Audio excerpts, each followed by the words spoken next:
Assalamualaikum warahmatullahi wabarakatuh.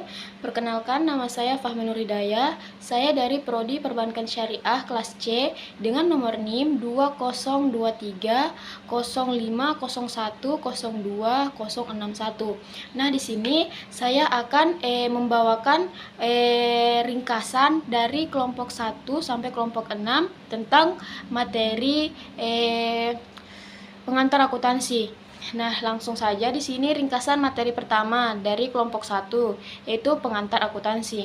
Nah, di sini pengantar akuntansi adalah kegiatan yang muncul seiring berjalannya kegiatan ekonomi dan bisnis. Para pengusaha dan pengelola usaha harus dapat mengambil keputusan bisnis secara cepat dan tepat dengan pertimbangan beberapa risiko yang dihadapi. Nah, di sini karakteristik informasi akuntansi ada beberapa. Yang pertama itu pencatatan data yang harus disortir dan diikhtisarkan, kemudian disajikan dalam bentuk laporan akuntansi atau istilah laporan keuangan. Yang kedua, laporan keuangan ini kemudian oleh manajemen dikomunikasikan kepada pihak eksternal melalui surat kabar. Laporan tahunan perusahaan atau internet. Yang ketiga itu laporan tahunan perusahaan. Internet modal pemahaman membutuhkan informasi tentang posisi keuangan dan masa depan prospek perusahaan. Kemudian yang keempat itu kreditur. Nah, kreditur dan pemasokan perusahaan akan menilai tidaknya keuangan perusahaan. Nah, adapun beberapa bidang akuntansi antara lain, yang pertama bidang akuntansi pabrik. Nah, audit atas laporan keuangan, akuntansi, konsultasi manajemen dan perancangan sistem akuntansi. Terus selanjutnya bidang akuntansi manajemen. Nah, di sini pengukuran kinerja, pengangguran dan pengambilan keputusan. Dan bidang akuntansi keuangan. Di sini pengukuran dan pelaporan keuangan. Selanjutnya ada beberapa sifat informasi akuntansi antara lain. Yang pertama itu relevan. Relevan itu semacam informasi yang harus relevan dengan kebutuhan pengguna. Yang kedua itu andal, informasi harus dapat dipercaya. Terus komparatif itu informasi harus dapat. Ada beberapa jenis laporan keuangan antara lain, yang pertama itu laporan laba rugi, neraca, dan laporan arus kas. Kemudian ringkasan dari kelompok 2 itu menganalisis transaksi. Nah, di sini menganalisis transaksi itu, analisis transaksi merupakan kegiatan yang penting dalam tahap siklus akuntansi. Analisis digunakan untuk mengetahui pengaruh dari transaksi terhadap akun-akun sehingga membentuk persamaan dasar akuntansi. Nah, di sini contoh langkah-langkah analisis transaksi. Untuk analisis transaksi itu sebagai berikut. Nah, yang pertama itu memahami jenis dan komponennya. Yang kedua, menentukan pengaruh dari suatu transaksi pada akun aset, kewajiban, modal, beban, atau pendapatan. Yang ketiga itu menentukan pengaruhnya untuk setiap akun. Yang keempat, tulis kenaikan atau penurunan saldo atas akun tersebut di sebelah debit atau kredit. Terus jenis transaksi keuangan berupa transaksi keuangan dibagi menjadi beberapa kelompok. Yang pertama itu transaksi dengan pemilik transaksi, merupakan transaksi yang terjadi antara perusahaan dan pemiliknya. Yang kedua, transaksi dengan pelanggan. Transaksi ini terdiri dari penjualan barang atau jasa kepada pelanggan. Yang ketiga itu transaksi dengan pemasok. Transaksi untuk pemasok ini seperti transaksi pembelian bahan baku, pembelian produk atau bahan dagangan, retur pengambilan dan transaksi lainnya. Terus yang keempat, transaksi dengan kreditor, yakni transaksi penarikan pinjaman dan transaksi pelunasan pinjaman. Yang kelima, transaksi dengan penyedia nilai tumbuh, yaitu transaksi yang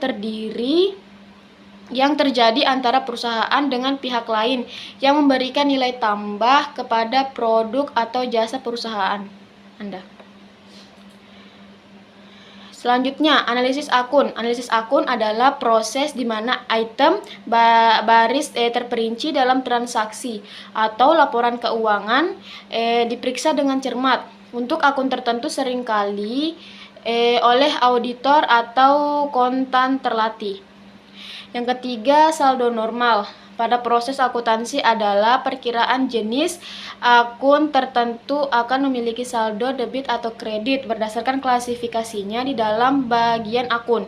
Yang keempat, double entry atau pencatatan ganda adalah metode pencatatan transaksi keuangan yang dilakukan dua kali, yakni pada sisi debit kredit. Yang kelima, jurnal. Jurnal umum adalah sebuah jurnal yang dipergunakan untuk melakukan pencatatan bagi segala jenis bukti transaksi keuangan pada perusahaan dalam suatu periode tertentu. Yang keenam itu buku besar adalah buku yang berisi pikiran mengenai ikhtisar dan pengaruh transaksi keuangan akibat perubahan aktiva, kewajiban maupun modal dalam perusahaan. Yang ketujuh itu neraca saldo adalah istilah dari trial balance yang merupakan suatu daftar dan memiliki keseluruhan data buku besar perusahaan. Terus, di sini kita masuk ke materi ketiga, yaitu proses penyesuaian. Di sini proses penyesuaian akuntansi adalah tahap penting dalam pembukaan akuntansi yang dilakukan pada akhir periode keuangan, seperti setiap akhir bulan, tiap kuartal, setiap tahunan, serta tiap tahun.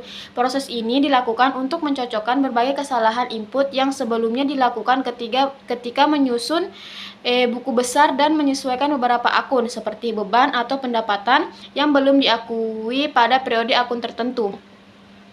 Karakteristik proses penyesuaian memiliki ciri-ciri seperti penyesuaian dan saldo-saldo yang diserahkan.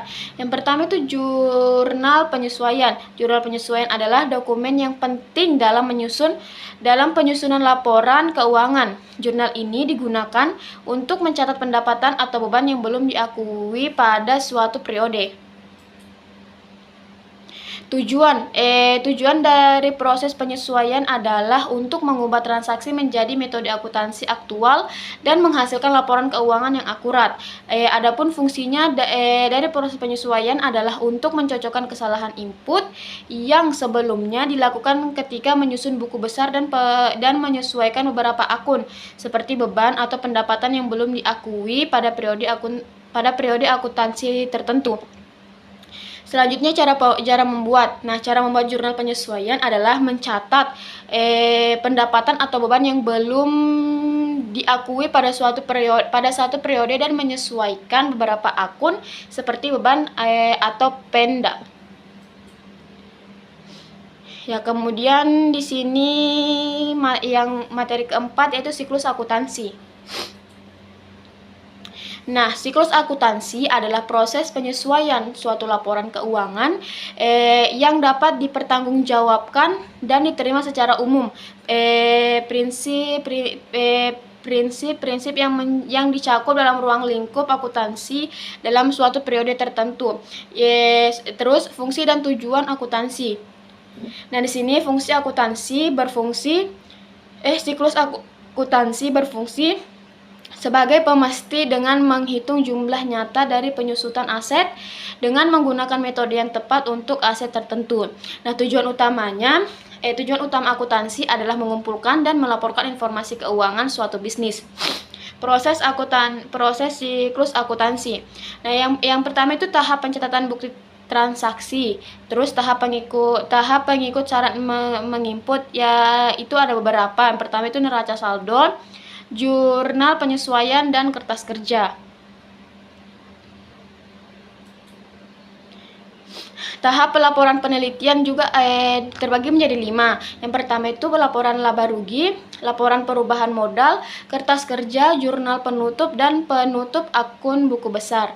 Terus penyelesaian siklus akuntansi pun terbagi menjadi 3, yaitu yang pertama neraca saldo, jurnal penutup, dan jurnal balik. Nah, dalam siklus akuntansi terdiri dari beberapa proses, dimulai dengan adanya transaksi dan selanjutnya dilaporkan pada laporan keuangan. Nah, selanjutnya materi kelima itu akuntansi perusahaan dagang. Akuntansi perusahaan dagang merupakan satu dari 2 perusahaan yang ada selain perusahaan jasa. Perusahaan dagang merupakan perusahaan yang kegiatannya membeli barang dan menjualnya kembali tanpa merubah bentuknya. Perusahaan-perusahaan yang digolongkan sebagai perusahaan dagang antara lain adalah distributor tunggal, pengecer toko, swalayan, dan lain sebagainya. Nah, menurut kegunaannya, akuntansi merupakan aktivitas jasa yang berfungsi memberikan informasi kuantitatif mengenai kesatuan ekonomi, terutama yang bersifat keuangan, yang bermanfaat dalam pengambilan keputusan. Sedangkan menurut kegiatannya, akuntansi adalah seni mencatat, mengklasifikasi, dan mengikhtisarkan transaksi-transaksi atau kegiatan dengan cara menginterpretasikan hasil-hasilnya. Terus ciri-ciri perusahaan dagang di sini terbagi menjadi 6. Yang pertama itu pendapatan utamanya berasal dari penjualan barang dagang. Yang kedua itu biaya utamanya berasal dari harga pokok barang yang terjual dan biaya usaha lainnya. Yang ketiga, dalam akuntansi terdapat akun persediaan barang. Yang keempat, sebagai perantara antara produsen dan konsumen. Yang kelima, antara barang yang dibeli dan barang yang dijual tidak ada perubahan. Yang keenam, tujuan utamanya mencari laba dengan menjual barang dengan harga lebih tinggi dibanding harga belinya. Nah, di sini itu supaya dia mendapatkan keuntungan. Selanjutnya, ini dari materi terakhir yaitu persediaan. Nah, di sini persediaan adalah bahan atau barang yang disimpan untuk digunakan memenuhi kebutuhan tertentu seperti dalam proses produksi atau untuk dijual kembali. Nah, persediaan barang dagangan pada umumnya dinilai pada harga terendah antara harga perolehan dan harga pasar atau nilai yang diharapkan dapat direalisasikan. Dalam laporan keuangan, persediaan merupakan hal yang sangat penting karena baik laporan laba rugi merupakan neraca sebuah perusahaan dagang atau perusahaan industri. Persediaan seringkali merupakan bagian yang terbesar dari keseluruhan aktiva lancar yang dimiliki perusahaan. Nah, terus jenis-jenis persediaan berdasarkan jenis perusahaan yang ada 3, yaitu pertama perusahaan jasa tidak punya persediaan, yang kedua perusahaan dagang memiliki persediaan berupa barang yang dibeli dengan tujuan untuk dijual kembali kepada pelanggan, dan yang ketiga perusahaan manufaktur memiliki bahan baku, bahan dalam proses, dan bahan jadi. Nah, terus kepemilikan persediaan dapat menjadi masalah pada akhir periode dalam rangka menentukan siklus kepemilikan persediaan. Nah, barang dalam perjalanan dan barang konsinyasi masih tetap dilaporkan sebagai bagian dari persediaan pemiliknya sampai barang tersebut dijual kepada pihak ketiga. Barang yang dijual secara cicilan akan berpindah dari penjual ke pembeli pada saat ditandatanganinya kontrak penjualan cicilan, walaupun hak legal atas kepemilikan barang tersebut belum berpindah. Harga perolehan persediaan adalah harga beli, di mana harga beli ditambah dengan biaya lain untuk pembelian dan penjualan. Metode penentuan harga pokok persediaan meliputi metode identifikasi khusus, metode masuk pertama keluar pertama, metode rata-rata sederhana, metode masuk terakhir keluar pertama, dan metode rata-rata pertimbangan. Nah, pengendalian internet untuk mempermudah atau memperlancar jalannya operasi perusahaan. Manfaat persediaan bagi perusahaan adalah memenuhi kebutuhan pelanggan dengan sebaik-baiknya. serta permintaan pasar dengan adanya persediaan serta mengontrol stok persediaan di gudang dengan baik dengan memperhatikan permintaan pasar. Manajemen harus memenuhi perhatian lebih terhadap persediaan perusahaan dan memastikan jumlah minimum barang di gudang untuk menghindari kekurangan stok serta dapat memprediksi permintaan terhadap persediaan pada musim-musim tertentu. Ya, sekian dari saya. Apabila banyak kesalahan kata mohon dimaafkan. Wabillahi taufiq. Assalamualaikum warahmatullahi wabarakatuh.